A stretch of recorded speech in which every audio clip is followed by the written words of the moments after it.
अरे चालाक लड़की, तुमने सादिया को तो कुछ नहीं बताया ना?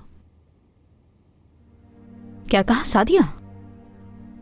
अरे माफ करना मुझे, क्या नाम था उसका? जहां तक मुझे याद पड़ा है सादिया ही नाम था उसका।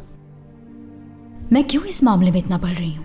सादिया और करीम से बदले के लिए नसरीन काफी है।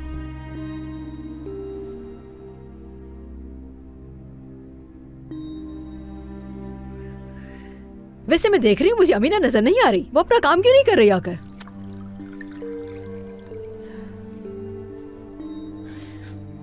वैसे ही तुम्हारी अकड़ किस दिन खत्म होगी?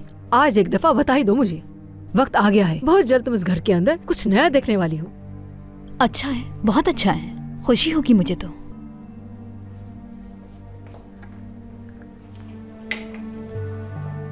मगरूर कहेंगी।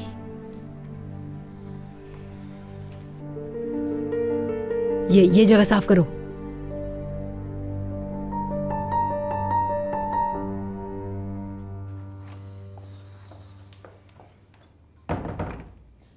सुल्ताना साहिबा, मैंने सारे कपड़े चेक कर लिए, उनमें से मुझे कुछ नहीं मिला। यहां भी कुछ नहीं मिला।